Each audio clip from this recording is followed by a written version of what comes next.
Good evening, everybody, and thank you very much for joining this evening's presentation. My name is Nick. I'm one of the directors at Wildlife Worldwide, and I'm really delighted to be hosting this evening's presentation. It was due to be Chris who was going to be hosting tonight, but he's had a couple of things that he's needed to attend to, so I've stepped in to cover for him. And lucky me, because tonight we've got Neil Aldridge, who's going to be putting together this wonderful presentation all about Botswana and wildlife photography in Botswana. For those of you who don't know who Neil is, I'll introduce you to him shortly. I'm sure, however, that you do all know who Wildlife Worldwide are. If you're new to us, essentially, we are a travel company that operates group tours and tailor-made holidays around the world, with a specific focus purely on the wonderful wildlife of the planet. That is quite simply who we are and what we do. So this evening is a presentation from Neil Aldridge all about Botswana and wildlife photography, as I say. He'll be talking for about 40 minutes or so.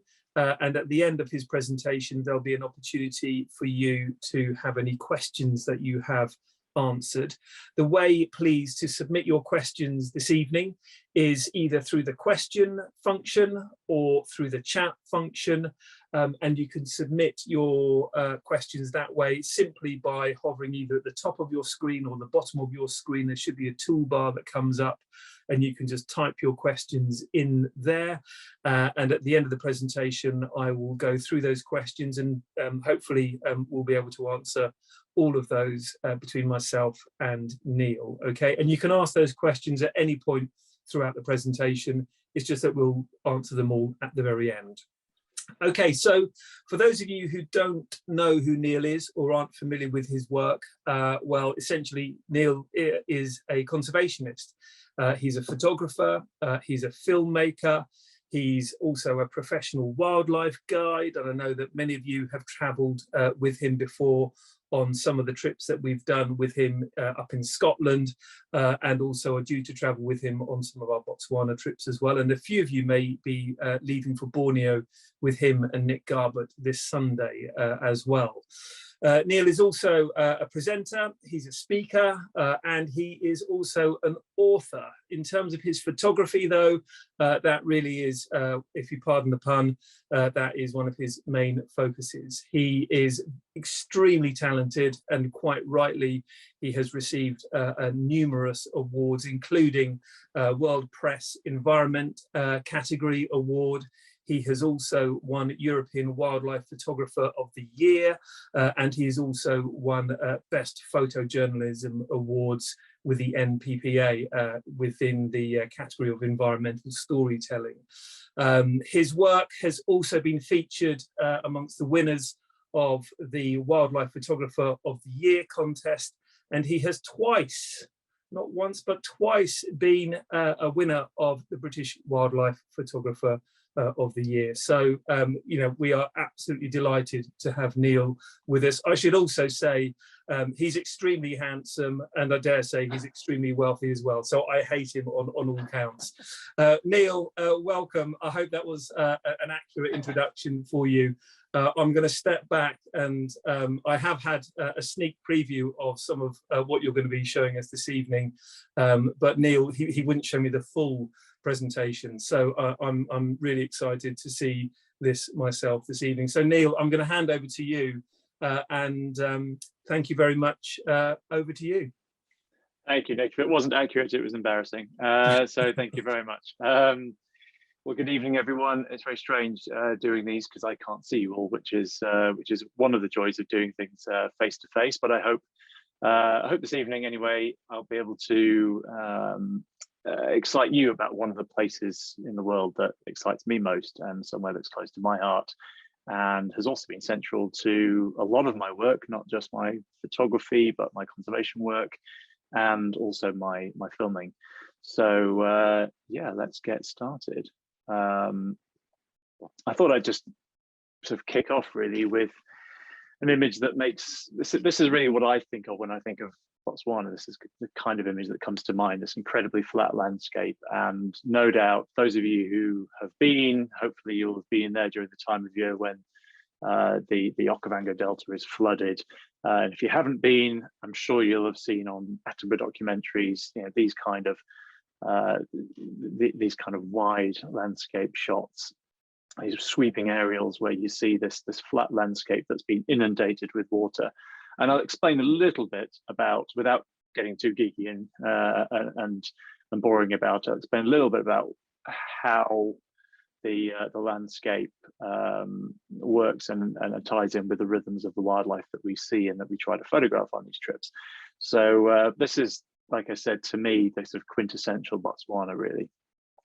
And like I said, a very sort of flat landscape, which is fantastic for these sort of uninterrupted views across the landscape, particularly when you can get low levels, but not just big sweeping landscapes, but big skies as well. And of course, haven for predators, not just lions, but we will be talking about wild dogs, and there's another species that's close to my heart and always has been and always will be. But this is an image. It's actually my most commercially successful image that I've ever taken. It seems to sell quite well through the magazine world through my agent, and it's just one of those moments that I absolutely love. Just that not just the moment between me and this male lion with the eye contact there, but that little cub just reaching up, looking for that moment of affection with its father. Yeah, like I said, it's a moment that'll always stay with me, and yeah, just again reminds me of just what a haven Botswana is for predators. I also think about those big herds. If we think of huge numbers of wildlife as well, and the lions and the other wildlife, the other predators, they do follow these big herds around. And also a haven for bird life. Some of you, no doubt, will love your birds as much as I do, maybe even more. And it's always been somewhere I'd love to go birding, and the fish eagle is just one of those iconic species that we're fortunate enough to get to spend time with and try to photograph on our trips there. But just coming back to the introduction, really, and Nick kindly mentioned the work I've done in the past and some of the awards I've won. And I was fortunate enough to work with a charity called Rhino Conservation Botswana for several years, heading up a lot of the photography and filming for them while they were trying to re-establish the rhino populations in Botswana. Growing up in South Africa, as I did, every time I went to Botswana, you always felt like there was something missing. There was all of the iconic wildlife there that you could wish for in big numbers, but the one thing that was missing was rhinos. And there was a partnership of organizations, of charities, and also partnering with the government. They decided to try and redevelop the populations that had been lost through poaching and hunting by the early 90s. And during the reintroductions of rhinos from South Africa, I was able to photograph this image, which ended up winning the World Press Environment category in, I think it was 2018. And it's one of those shots. It's certainly I would say the most seen of all of my images. It went around the world in various competitions. It wasn't just World Press. And this is a young rhino that's just about to be woken up and introduced to its new world, its new home, and sort of a real sort of story of hope there. But what I always liked about it was quite a quiet moment. These translocations of lots of people always tend to be quite busy and quite frenetic. And actually, I thought this was just a quiet contemplative moment. And unfortunately, various editors and judges in competitions felt the same. And like I said, it certainly captured a lot of attention around the world. Not just rhinos, though, that I've worked on in Botswana, but also African wild dogs. Although the focus of my own book on wild dogs back in about 10 years ago now, called Underdogs, was mainly focused on the South African population of wild dogs. I did also photograph the wild dogs in Thule, which those of you who know geography of Botswana, Thule is over on the eastern side, and we'll have a look at the map of Botswana in a second. But one of those shots that I took of a dog in the forest in Thule lining the Limpopo River ended up being the cover of the Remembering African Wild Dogs book only last year. So I'm sure those of you who know the Remembering series will know that the Remembering Bears has just come out, or Remembering Wild Dogs was the last issue, and I was very proud to have this image on the front cover. And as I mentioned, wild dogs are close to my heart. They always will be my favorite subject. And yeah, if you do travel with me to Botswana, you will you'll see why, and you'll see just how excited I get about wild dogs, certainly photographing them, because they can be tough. They're a challenge in a great way, because they very rarely sit still, and when they want to get up and go, they move very quickly, and you have to be on your toes, which is always exciting. Lions are fantastic, but they don't do very much for about 23 hours out of every 24, and they give you plenty of opportunities for photographs, whereas wild dogs can be pretty tough, and I enjoy that challenge. But I also think they're stunning as well as one of those under-celebrated predators. But just coming down to the kind of the geography of it all, and giving you a bit of an idea of what I'm going to be talking about. I'm sure you all know where Botswana is, but actually it's where it sits in relation to its surrounding countries is important to understand. And I'm not going to go fully into this, because I could be here for about 5 hours trying to explain to you the rhythms of the seasons, and what happens to the landscapes that we travel through. But importantly, you'll notice that Botswana is south of the Caprivi Strip, which is a little finger of land sticking out from the northeast corner of Namibia, and above that is Angola. And you'll see where Angola, the word Angola, is there on the map. Just to the bottom right of that, there's some highlands, and you can see there's those darker patches. Those are the Angolan highlands, and that's actually the catchment area for the Okavango River and also the Zambezi. And those rivers flow down in a southeasterly direction and flow across the Caprivi Strip and into northern Botswana.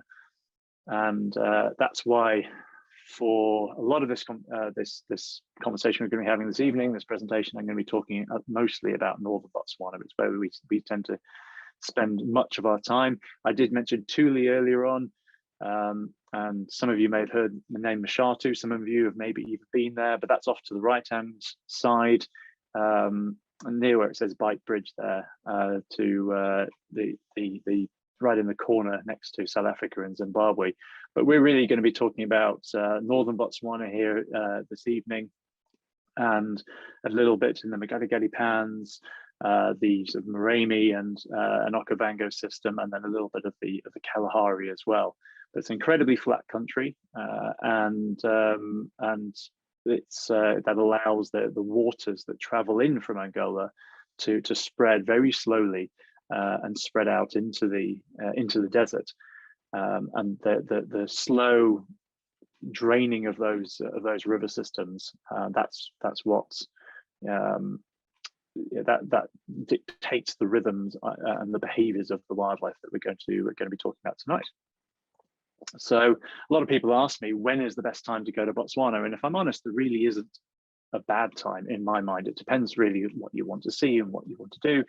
But I think there's never a bad time. I would say probably the only times to probably avoid are maybe around this kind of time, October, November, late September, because the floods have tended to drop off. There haven't been any rain for months, and the temperatures are starting to pick up and get really, really high before the main summer rains have arrived. So there's no respite from that heat, and it really can get quite get quite suffocatingly hot, and very, very dry as well. Bear in mind, you're in the middle of the desert, and that dust gets picked up very quickly in those early summer winds.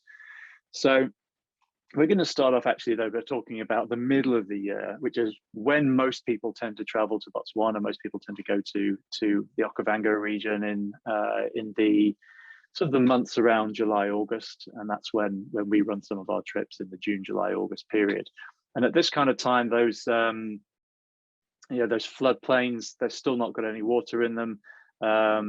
There's maybe a few mud pools around, and this is the kind of scene that you might get.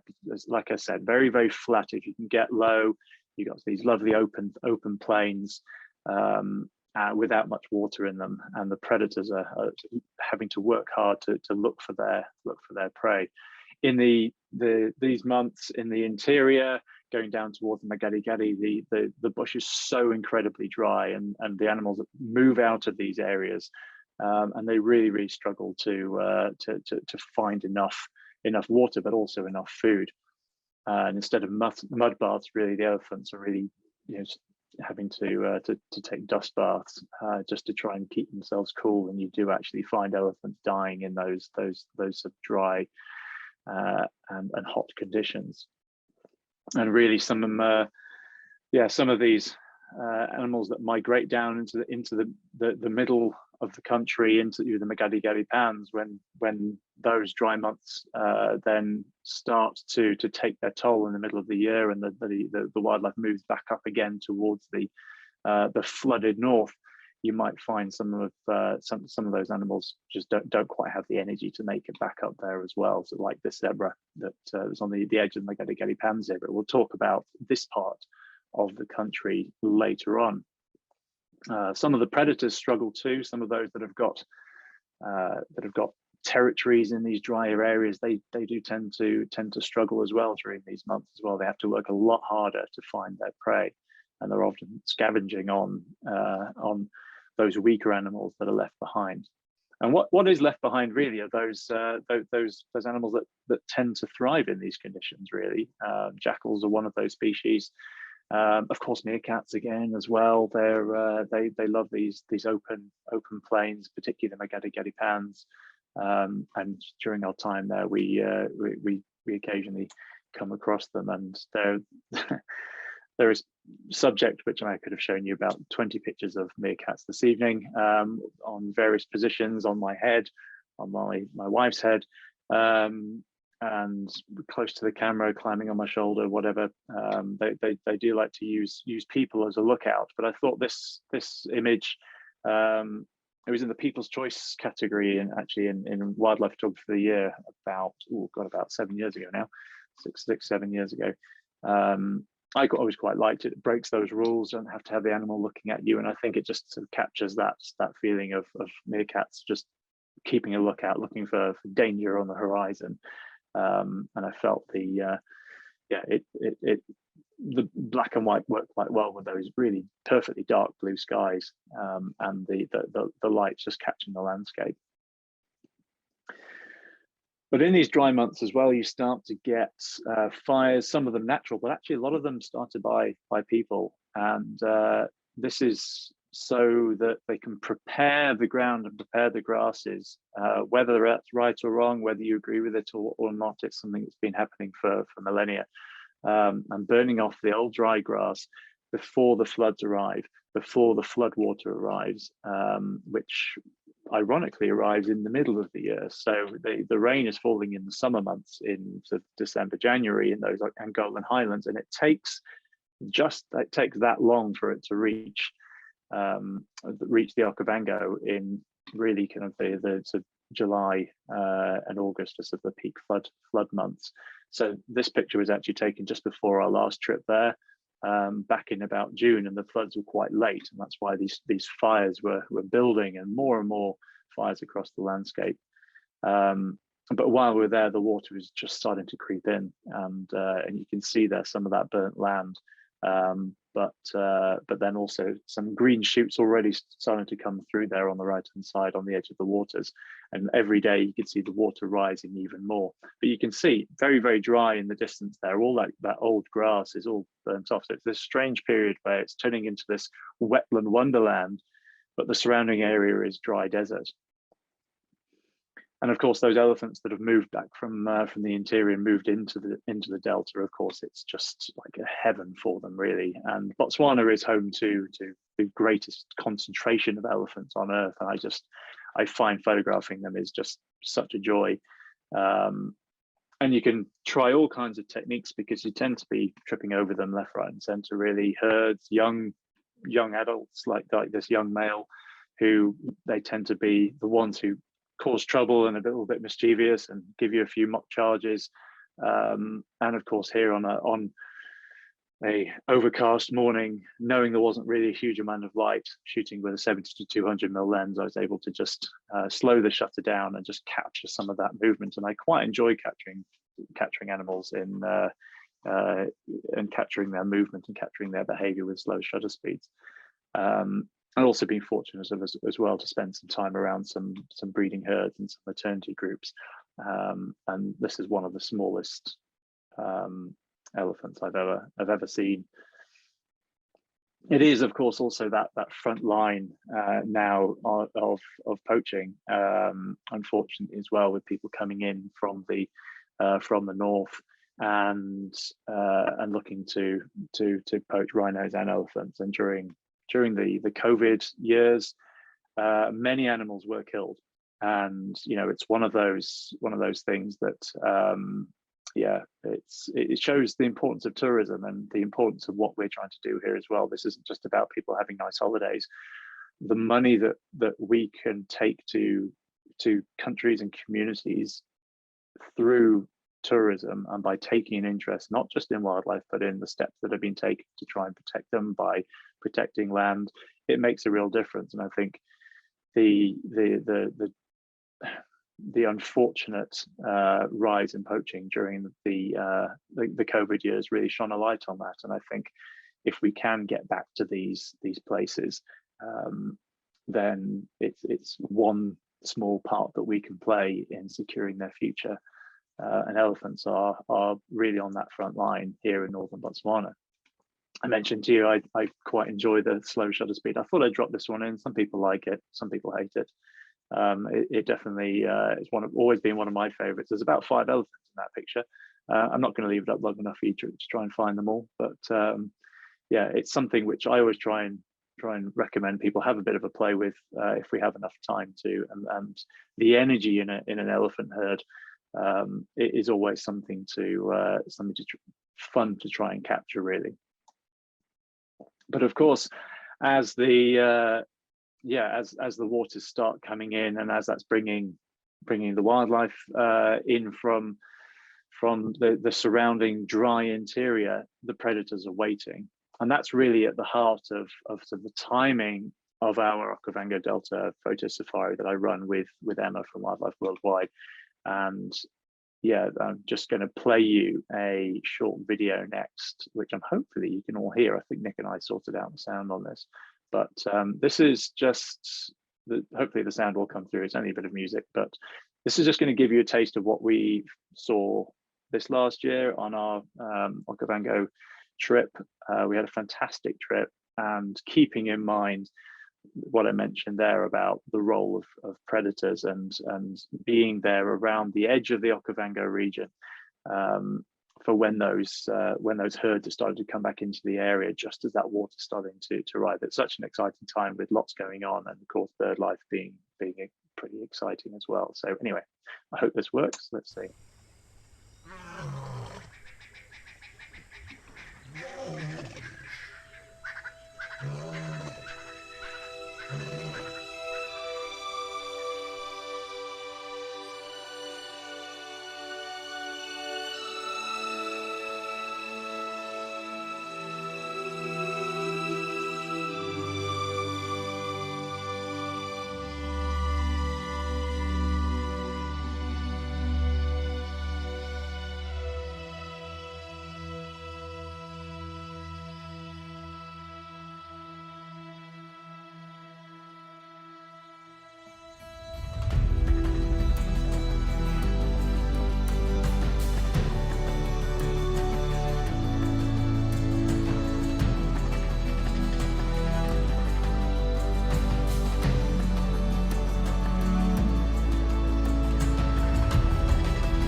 had to leave it till the end there for that little lion cub, but yeah, very lucky with those mating leopards, which actually happened on our last day. It's a bit like watching at the end of the a BBC documentary, and they say, "Oh, it's all come together on the last morning." You always kind of question, really, did it, or are you just telling a good story? But in that case, it really did come together on the last day, and we did come across those leopards mating. We knew they were in the area, and actually the female came right past my tent, and one of the guests caught it on a camera trap on the very last night, and I actually picked up her calling, so you could tell she was actually calling to the male. They obviously spend most of their time solitary, and it all came together on that last morning. So yeah, we were very, very fortunate, but great guiding as well by the local guides there, who managed to track those leopards down, knowing that they were in the area, and yeah, they really pulled it out the bag for us, which is fantastic. But that trip, the Okavango trip, starts off over in Kwai, actually, which is this area which is actually littered by these old leadwood trees, which are fantastic. Look out for owls and for genets and things like that, which particularly at night are great to see and pick up these animals, using these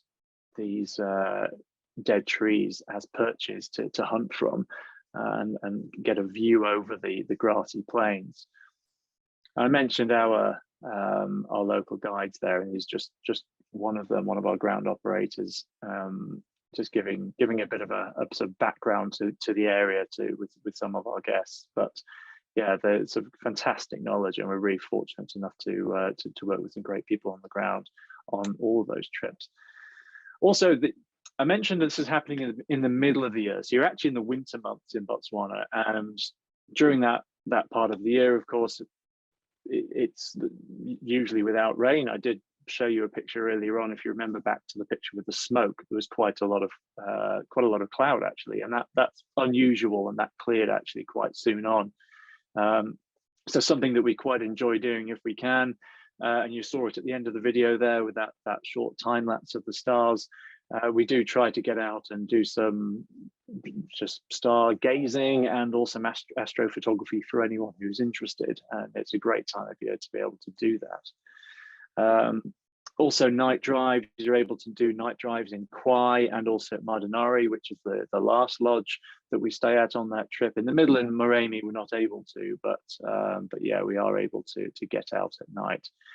Now, moving on really over the weeks going into July and August, that's when that really peak time for the flood happens. And I mentioned the waters come in all the way over 6 or 7 months from the Angolan highlands, and it's now flooding into Kalahari, and you tend to find these animals just really just loving this time. And as the water levels rise, of course, all the plants in the channels all react to it, because it's just fresh water coming in. And of course, the fish come in, these little Okavango robber fish, which are photographed in the cylinder spillway. And of course, everything that lives on the fish and the insects and the life that is carried with the river. And of course, we're there to photograph all of that. So it's not just the big leopards and the elephants, it's all of that other life as well. And one of the trips that we're able to enjoy trying to photograph those smaller things alongside the big iconic wildlife is this new trip that we set up. The great thing about this one actually is that we're able to go to a couple of camps, particularly Pom Pom Camp, which is more in the heart of the Delta, and that allows us to get out by boat, which is fantastic. Mardinari as well, which is where we start this trip. That's actually where we saw those leopards. That's a great way to start the trip. That is on the edge of the Delta, and we do have a permanent water course right in front of the camp there, and that's where that elephant that was splashing in the water that you saw in that video, that's where I filmed that right from our deck. But like I said, being able to get out and actually explore these waterways, I I love being on a Mokoro in the Delta. I know some people find it restrictive. I love exploring these little black waters and finding things like frogs and kingfishers and other things. And of course, like I said, we're able to explore more by boat because, as you can see here, the hippos have opened up this channel and allow boats to pass up as the water rises. And you find that when you're on the water, you're eye level with things like chicanas and these little frogs, these Angolan reed frogs, which are just incredibly colourful, and you can get right up to them as they spend the day snoozing on the reeds. And as you're falling asleep at night, you find that they're croaking away and chiming away, and it makes for a lovely backdrop to fall asleep to. And just so much colour and so much life around you. These little black crakes, you'll always be hearing them, but very rarely do you get the chance to see them because they're only small and they live in the reeds. They have these massive red feet, as you can see. And there's so many specialists as well that just live permanently in those deeper reeds. You know, not just if you've got the red lechwe here, which we'll see quite a few of, and they have splayed hooves which spread their weight as they run through that marshy wetland. So they tend to live permanently in the wetter regions. That helps them evade predators. But even things like the Sitatunga as well, which are much harder to find, and I've only really seen it on a handful of occasions. But again, they are always there. It's just about being fortunate enough to see them. But again, you get these great views from the water, which is one of the reasons why we set up this new trip. Buffalo as well. I think they just look great and dropped up against the skyline like this. And it's not always just long lenses that I like to work with. This shot was actually taken on the Chobe. I'm not talking a huge amount about the Chobe actually this evening, but it is one of those fantastic destinations. Some of you might have been, some of you might be interested in going, and it is somewhere I'm hoping to Nick maybe doesn't know it yet, but it is something I'm talking to Dan about, potential trips in the future, and whether we can make something work with the Chobe and incorporating some of these other destinations. But I think Chobe is fantastic. But I wanted to drop this in as well, just to show that when you're working from boats, and this was taken from a boat, this is with a wide angle, a 10 to 20 mil, with a bit of a off-camera flash to the side, just to balance some of that harsh sunlight. Yeah, you really can get quite close to some of these fantastic subjects. And yeah, some of them you want to try and avoid, not get too close to. Some of them better shots with a longer lens. Not always great to sidle up to hippos with a wide angle, hoping to get that same kind of shot. But always fantastic to see, and yeah, always welcome when they give you a display like this. And the great thing is about the Okavango, particularly in those flood months as well, is just you get these bull elephants that just pretty much spend all their time in the reeds, almost constantly half submerged. Really, they just wade about, and that comes because actually they grind down their teeth over years. They only ever have 6 sets of teeth in their lifetime, and as they get older, they actually grind those down even more. It gets harder and harder for them to chew other harder foods, which you would get more in the interior. And actually, if you live along the waterways, you can just live on nice soft grass. So you get a lot of these small herds, gatherings of bulls that just hang around together, and you can usually get very, very, very close to them, often shooting with a nice wide angle lens.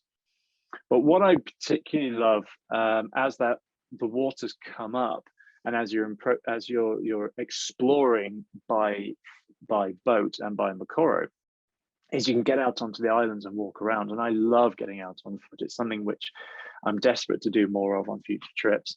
Not spending days, doing strenuous walking, but just being able to show people the things that you would normally drive past, and you can really read the stories that are going on around you. And here you can see this leopard tracking this impala, and it's one of my favorite pictures that I've taken in the Okavango, just because there's no animals in it, but you can just tell there that you've got a hunt going on, and this impala doesn't know that it's got this leopard on its tail.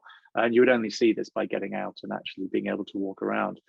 And one of the other reasons to get out and walk around on these islands is because you've got the Pell's fishing owl there, which some of you hopefully have seen, hopefully many of you have heard of the Pell's fishing owl. It's one of the most sought after birds in Africa. It is just absolutely stunning. Big owl, and sits the size of of an eagle owl. These big black eyes that look at you from deep within these trees, and they are pretty hard to find. I know a lot of people who have never seen one, who've struggled to see one, who have traveled to the Okavango several times and never found them. But we know a good few areas where they are possible to find. And yeah, there's just something about them, but you only really can do that by being able to get out on foot and going to the trees where you know that they might hang out. But moving ahead, I mentioned there's that dry period at the end of the year around this kind of time, October, November, jumping past that into the December, January time. And that's when you get the localized rains. The rains in the Okavango and northern Botswana are also falling at the same time in the Angolan highlands, which is where the floodwaters come from. But there is localized rain and localized flooding in that December, January period.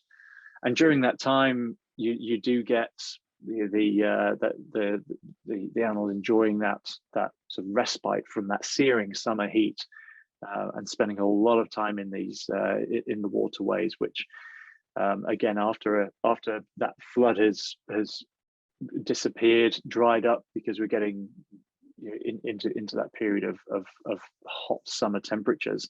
Most of those floodwaters that fell 6 or 7 months ago have dried up. So now they're waiting again for these localized rains and localized floods.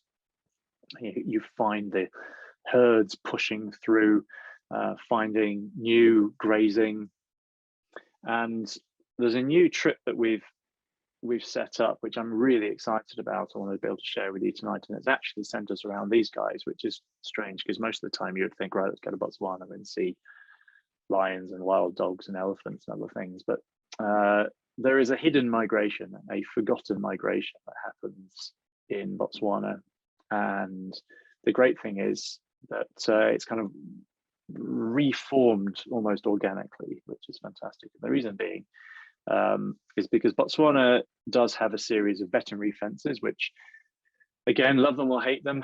I don't like fences, but people have to live, and their livestock in this, certainly in this kind of dry environment, is important, and these fences help to keep buffalo and livestock apart, and help to keep the spread of TB down. And there's a large fence was removed to the north of the Magadi Pans, which years ago was found to have actually cut right through the migratory path of zebra and other species, but predominantly zebra.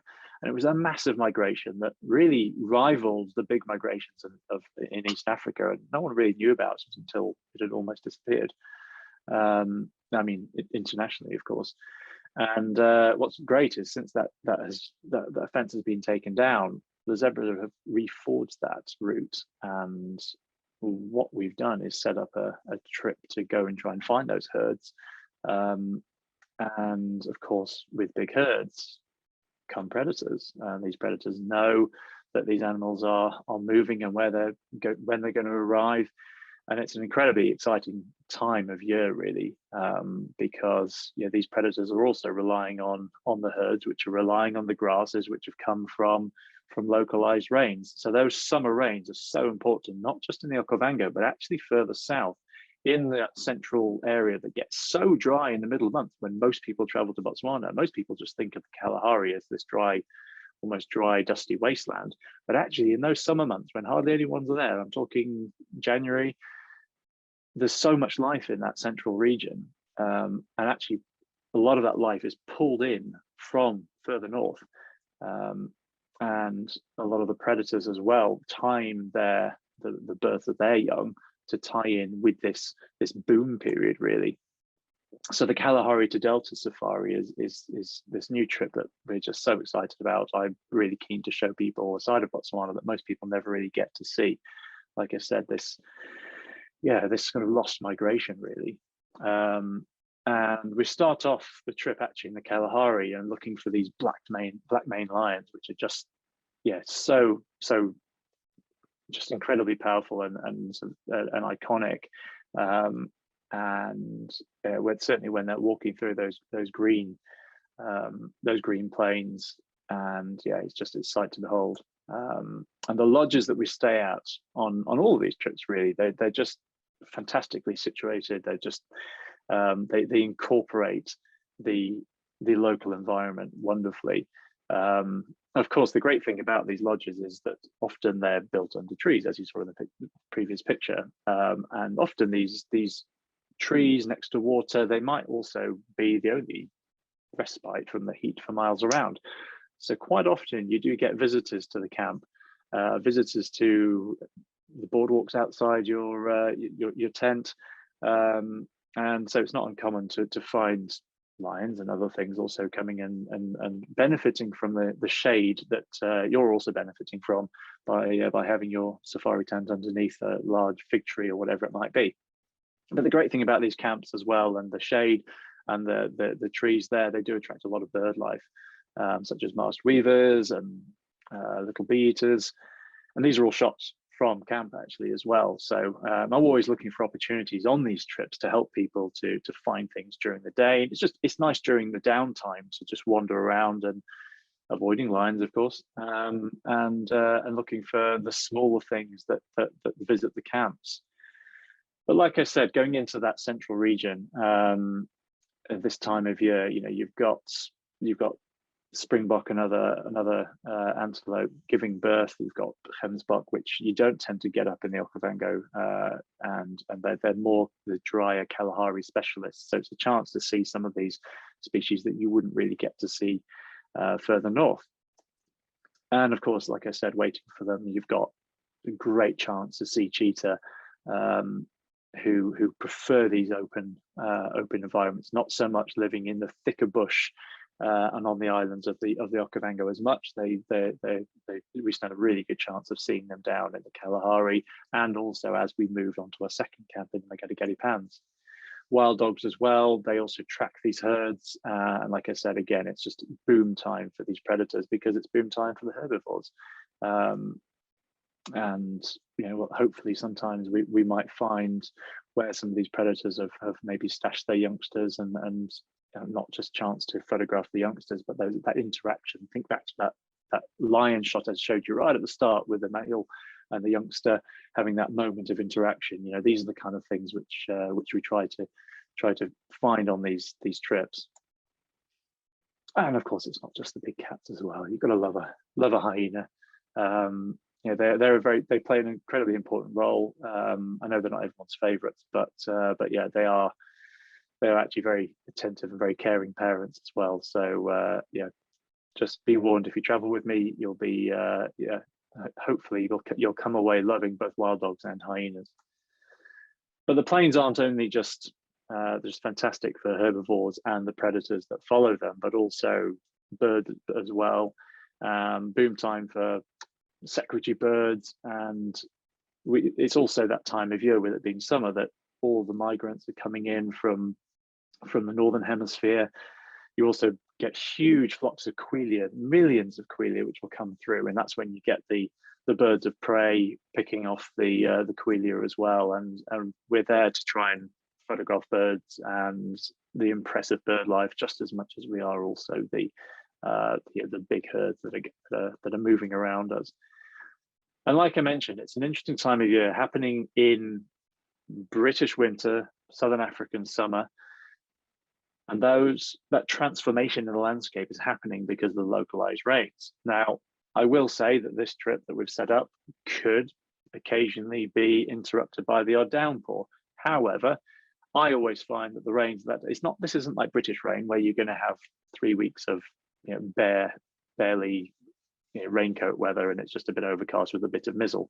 You're talking proper downpours, proper storms, with the opportunity to photograph them in this big open environment. I mentioned right back at the start about the big skies, the big open beautiful landscapes of Botswana, and from the camps, this is shot from one of the camps in Botswana, you know, from these camps, from the deck, you get these opportunities to shoot the big skies with these storms, and also while we're out on drives, being able to have animals in the foreground with impressive aggressive skies behind. It's a different photographic look and feel to what you would get in those winter months. I love it. I like having that little bit of risk of a little bit of a downpour occasionally, because I think it brings opportunities, it brings photographic opportunities. Some of the best raptor pictures I've ever taken have been after rains, because some of the big birds, they get waterlogged and they can't fly, and they're literally sitting there,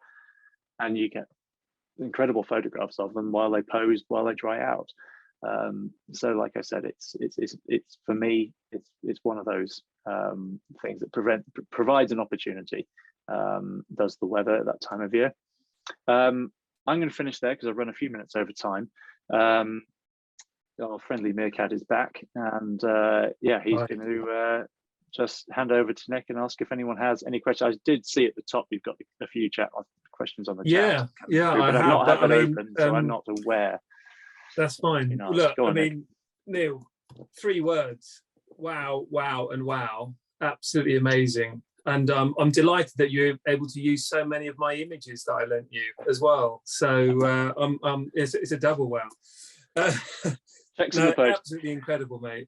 Really, really fantastic. And as I was watching the images flow through, I was saying, well, that's my favorite image. And then 2 or 3 images later, no, that's my favorite image, and it just kept on giving. It's absolutely fantastic. I particularly wanted to pick up on a couple of things that you very neatly wove into your presentation, and you were mentioning about the importance of tourism and the relationship, the very close working relationship that tourism has with conservation.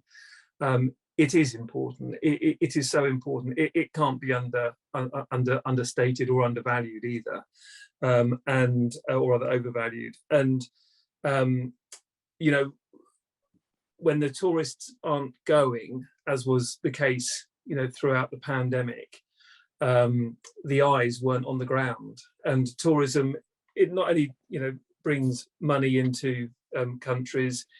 It not only provides employment, which in turn provides local revenue, but tourism brings eyes onto the ground, and that is what is so important, particularly in fragile environments, particularly in areas where poaching is a real problem, where areas of critical endangered wildlife are living as neighbours with communities. And if those communities don't have the income, and if the eyes aren't on the ground, then the wildlife, that critically endangered wildlife, is even more vulnerable. And for the last couple of years during the pandemic, we've all read dreadfully sad stories, and tourism really does have an enormous positive impact on conservation. And it is so important to go out to these countries and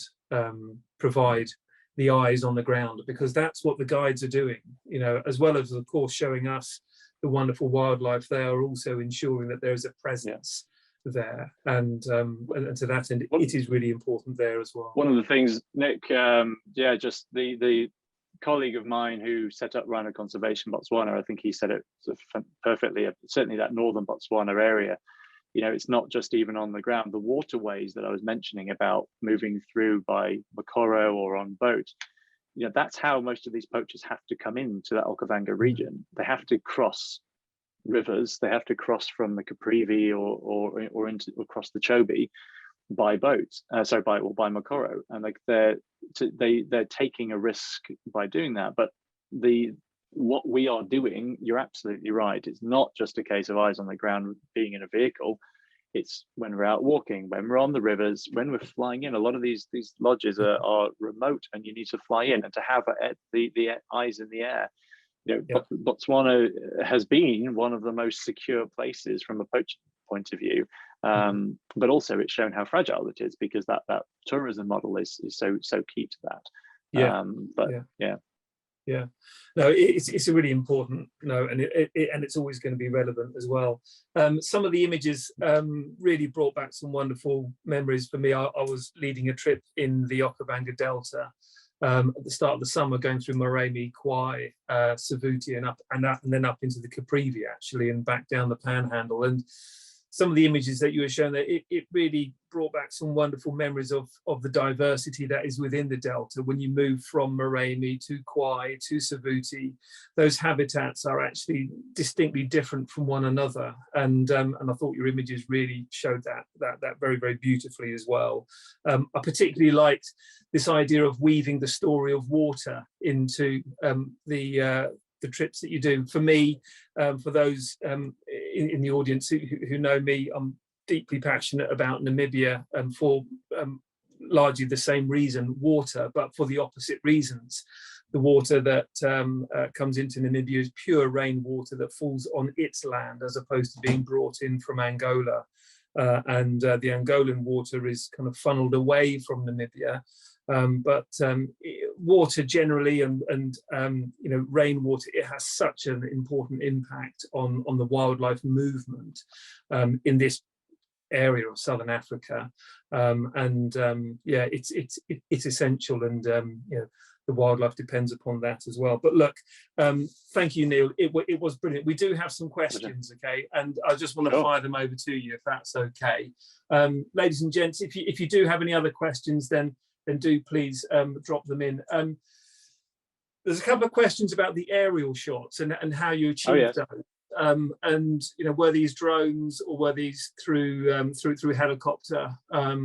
So perhaps you could just talk a little bit about those, because there were some wonderful images there. Thank you. Yeah, some of them was probably a mix really. Some of them were from helicopters, some of them were from planes. So a lot of the transfers that we are doing between camps by plane, and not flying with doors off, so you're shooting through windows, which sometimes isn't the easiest in terms of angle, but also sometimes isn't the easiest in terms of clarity to work with as well.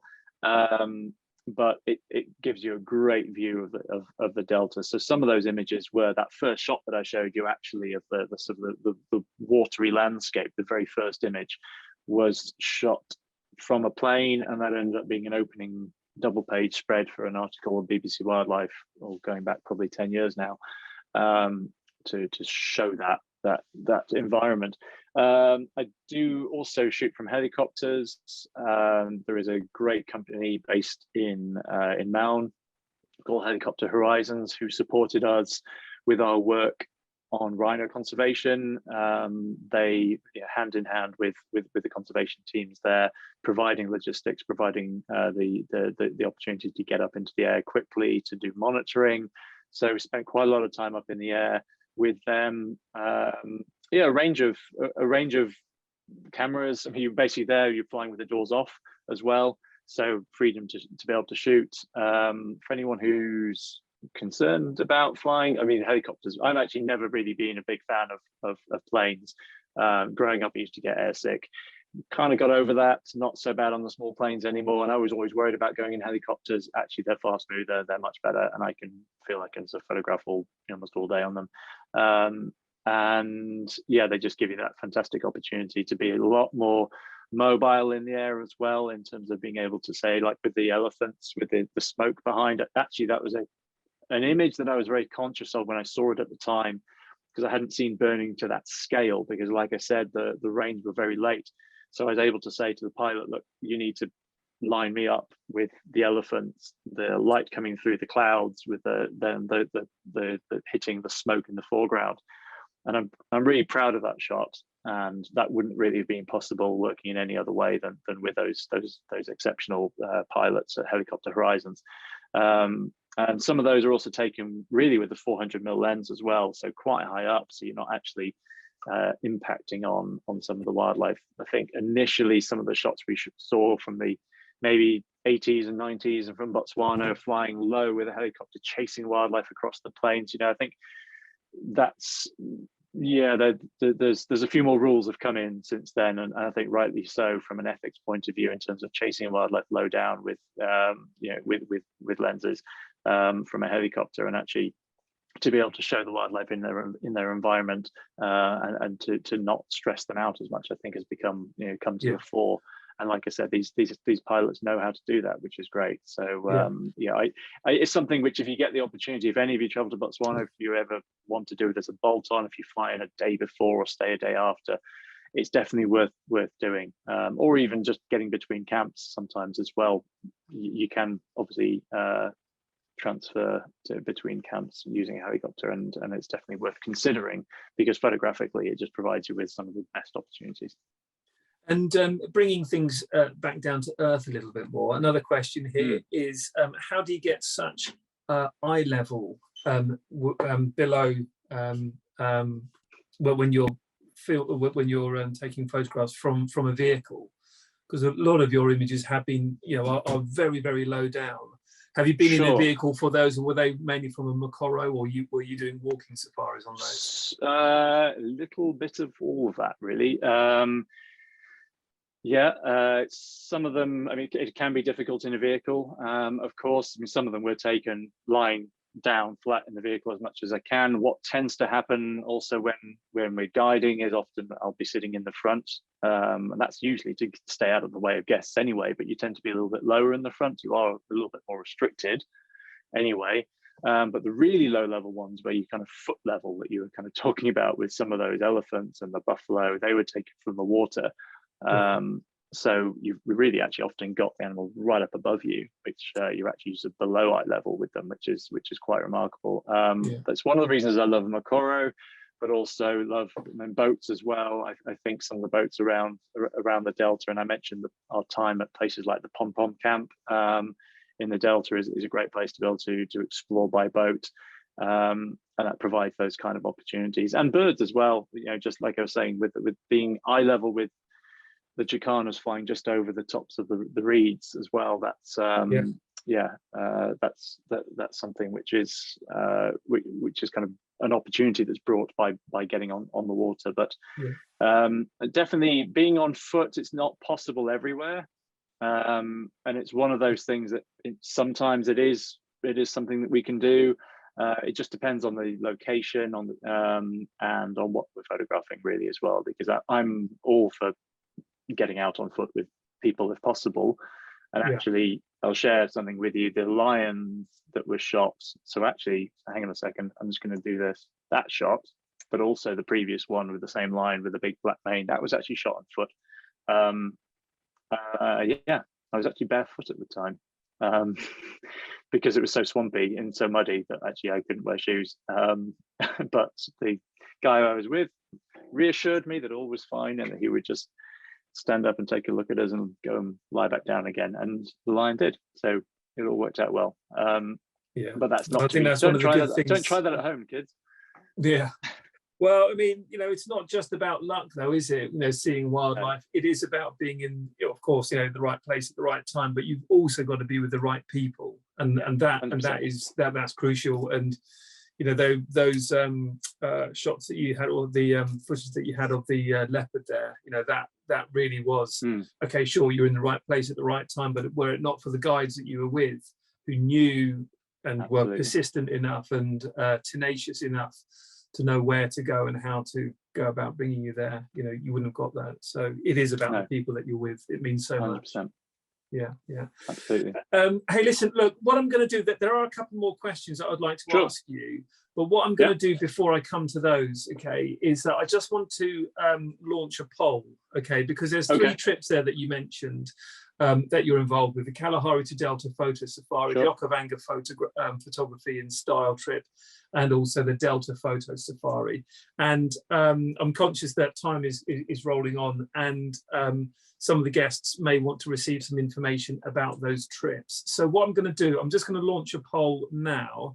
So hopefully that's popped up on your screen, ladies and gentlemen. So all you need to do is quite simply tell us which one of those trips, and you can have more than one if you like, that you'd like to receive some information about. And we've got travel plans and trip dossiers that we can then email over to you. Okay, so folks, while you're saying yes to whichever of those, I'm also going to ask Neil a question, which is to do about kit. Okay, so Neil, we need to keep the answer succinct here. There's always a danger of asking a photographer something about kit. That's fine. So the question, quite simply, is what kit lenses would you recommend for a Botswana safari, Sure. and is it possible to hire locally? Ooh. Hiring, actually, I'm not sure in Mount. Hiring locally, one option which can be explored, and look, it's something, if you came on a trip with me, I would help explore that option with you, because there are people I know in Johannesburg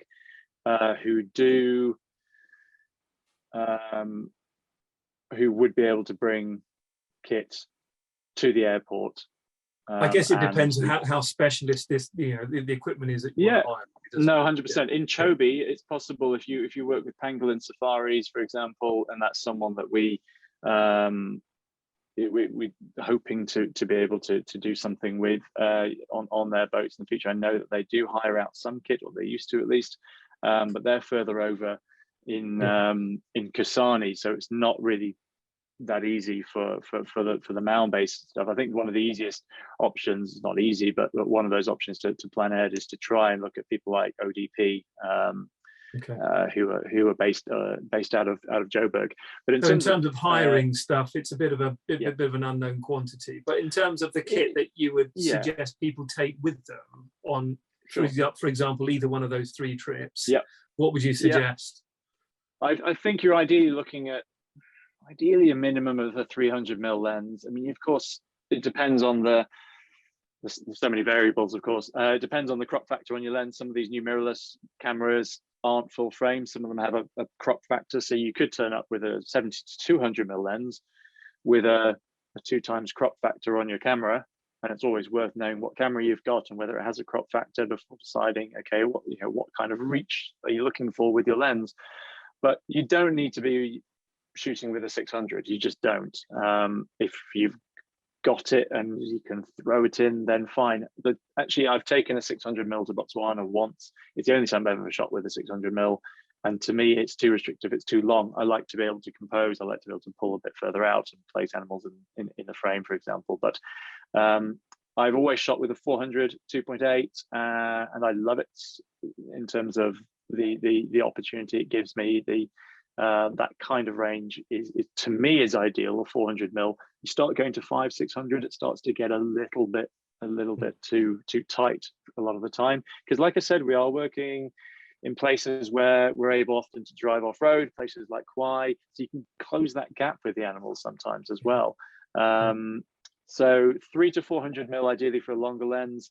It's always good to have a wider lens as well. A lot of people I find on trips with me, they're not that maybe used to working with a wider lens. I shared the picture earlier on with the crocodile, and this picture as well that's on your screen at the moment. They're taking with wider lenses, and also the small frog as well. So something like a 16 to 35mm, something like that, which gives you a little bit of opportunity to just zoom and compose, but gives you the chance to capture those lovely big skies. I think if you were to say to me you could only take 2 lenses to Botswana, what would you take? I would take a 400mm and a 16 to 35mm. That's great. Yeah. However, some people who might be on here maybe saw me and were maybe with me in Botswana, I have no idea, but you might have seen me carrying around a 70 to 200mm. That's because I do quite a bit of filming. You'll have seen obviously from what I shared this evening, that video that I shared. For a lot of my video work, I'm shooting with a 70 to 200mm instead of something longer, because you actually often leaving a bit more space around the subject that you would if you were taking stills. But yeah. hope that's. Thank you. Yeah, that's brilliant, Neil. That's great. Listen, I'm going to wrap it up there, if that's okay, Neil. So if you wouldn't mind just moving on to the final presentation slide. Ladies and gents, I'm going to end the poll there as well. So thank you all very much for giving us your responses for that. The last thing really that I want to say is of course, you know, thank you very much to Neil. It really has been a very inspiring presentation, as has been some of the feedback here from some of the guests who have said absolutely brilliant. Thanks. Just want to say what an inspiring presentation. Thank you.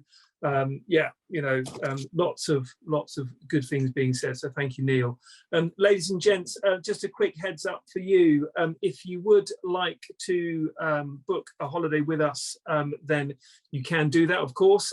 We have a special offer for this presentation, so you just need to quote that code that is on the screen now, which is BO Zoom 22, and that will deliver a £100 discount. I'm thinking that is a £100 discount off a Botswana trip. However, do clarify that with the sales consultant when you quote that to them. We do have another couple of events coming up, Discover Wildlife events coming up. So if you're not already signed up for them, then in 10 days or so time, we've got travel highlights from 2022. I think that's with Helen Bryan. And then we've also got photography highlights from 2022 at the end of this month. I think that's with Emma Healy. So with that, I want to thank you all very much for joining us this evening. And Neil, again, I really would like to thank you very much. It was a wonderful presentation with wonderful imagery and great commentary as well. So thank you all very much indeed. And I'm going to end the webinar there. So good evening to everybody. Thanks so much, Nick. Thank you, everyone.